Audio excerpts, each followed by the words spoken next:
What's up, everybody? Obviously, good to get this game. These last two home games, kind of as part of the MT that we did with Kentucky, us, and Lipscomb and Jackson State. Obviously, when you get two home games out of it, you certainly hope that you can win both of them. And I hope that we've gotten better through these last couple games, but most importantly, they're two important early season wins against teams that'll be pretty solid in their respective leagues. So I was happy to see a lot of different guys contribute tonight, and hopefully get their feet under them a little bit, hopefully build some confidence. Obviously, next Tuesday will be quite a test and challenge for us, and we'll need everybody to be at their absolute best. So it's good that multiple guys got on the floor and were able to get some game minutes and hopefully have some game success, and definitely happy to see that, and all in all, a good night for our basketball team. Obviously, you guys separated early against Star. They went overtime over something like that. You guys closed the league. Yeah, I mean, it seemed like they, as the game went on, I know the second half was a little closer than the first. I thought we played pretty good in the second half. I thought they made some difficult shots. They made some contested shots off the dribble that we kind of wanted them to make. A couple breakdowns on when they were running the double high ball screen stuff.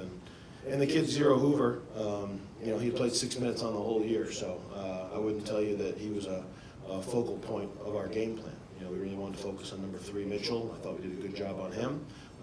13, Mansell had been averaging about 9 or 10. The big kid Grant's a focal point. So the guys that we really trying to focus on, McMillan got going a little bit, but the guys that we focused on, I thought our guys did a really good job at guarding, and obviously when you have a guy that, I don't think had scored all year, have 18, that catches you a little bit off guard.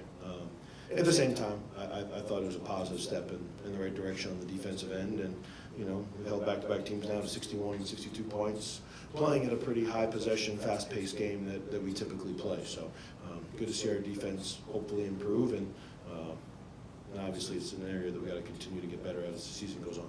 Talk a little bit about the aggressiveness in that defense. You seem like you're forcing a lot of turnovers, getting hands on a lot of passes, especially in that first half when you brought the press.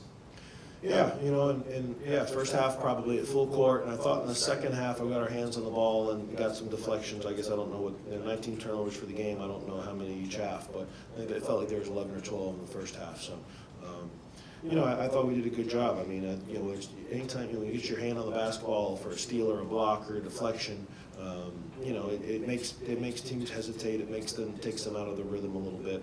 And it's good to see. I think I just said on the radio, we're not the biggest team in the world, so I think our depth and our quickness are two areas that will be strengths throughout the year, and we've got to continue to gain the confidence to make those aggressive plays. To when a scorer drives the ball to the basket, we go in there and try to disrupt his drive.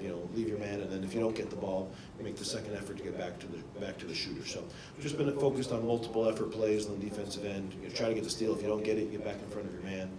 It takes obviously discipline, both physically and mentally, to do that. But no doubt, I think our defense is moving in the right direction. I think we're being very aggressive without just opening up and giving up a lot of lanes to the basket, which is good to see. One of the things that I noticed on the baseline, a lot of when Enoch was in on the floor, he was talking a lot on defense. Is that something you kind of coached him a lot about, talking on defense, helping teammates switch? I mean, he even called Braxton over, and Braxton was able to get a steal on a double team down on the post.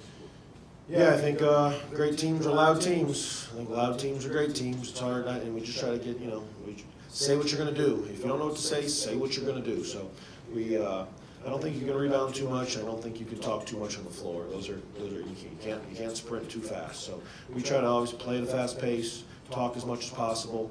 I think when players don't talk, they're usually unsure about what to do, and we've tried to maybe a little bit more so as this group now has been together, most of them going on their second year. Like, rather than trying to wait to say the perfect thing, man, just confidently say what you're going to do, and we'll figure it out from there. So I think if we can, we'll probably give it. They probably have a little bit more flexibility or freedom to make different decisions. We're guarding ball screens in a couple different ways. We're kind of rotating it on drives in a couple different ways, and I don't, and I want them to, every situation is different. The same play never happens twice in basketball. So, if it's a similar type drive, but he's a little bit more in the slot than the free throw line extended, it changes the angle of your help and stuff like that. So, I guess I want them, especially as a mostly senior group, to have the confidence to talk in the moment, to figure it out, and if somehow things go a little bit wrong, to in that next second or two, figure it out, get back in front, and we'll be okay.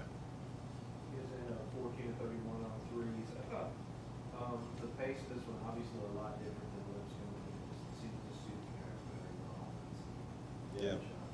Yeah, and I don't. Yeah, I guess I don't know. I felt like the pace was a little faster, right? I mean, I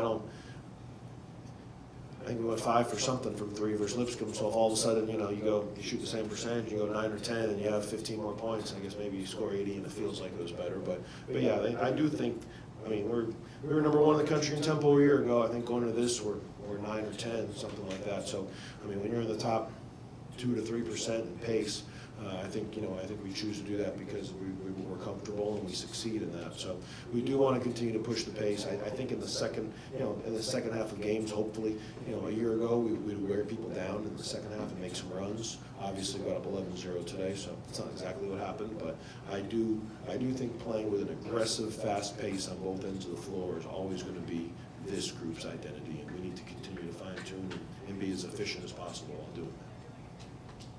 News came out today about Keegan is going to redshirt and put that out in the spring. Yeah. I guess the good news is you guys have had some practice already with the rotation without him, but going forward, obviously, a loss.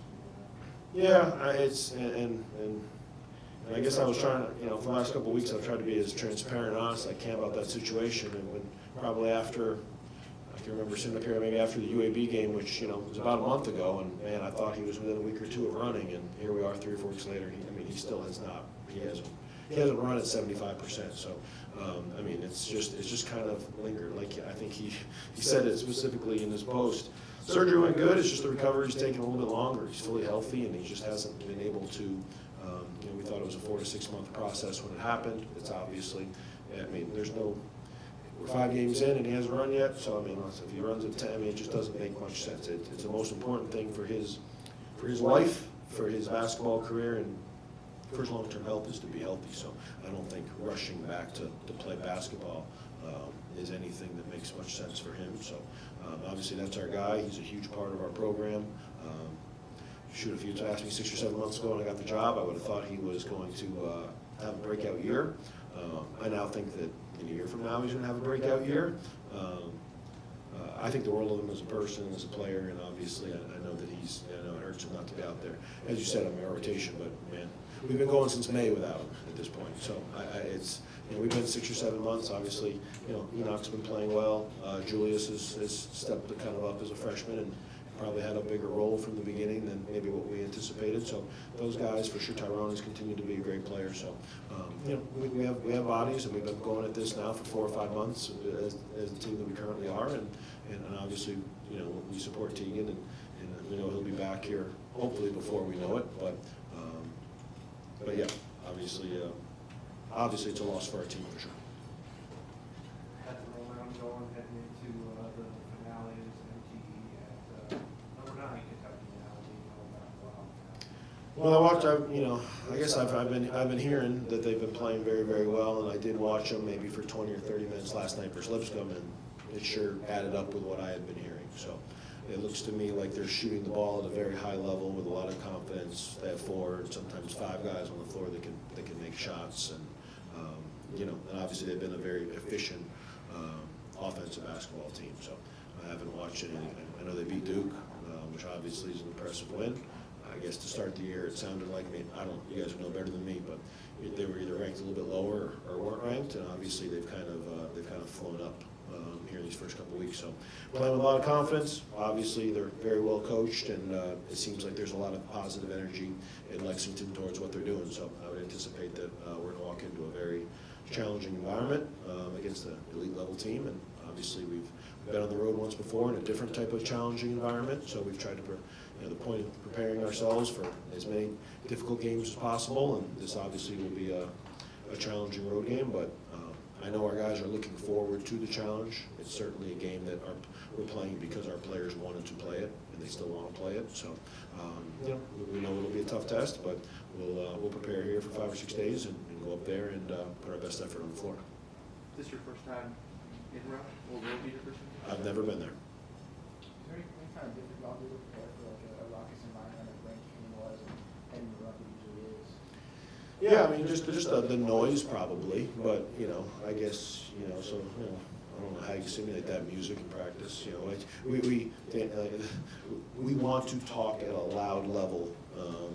I think, you know, great teams are very loud, so we'll practice communicating, we'll emphasize communicating.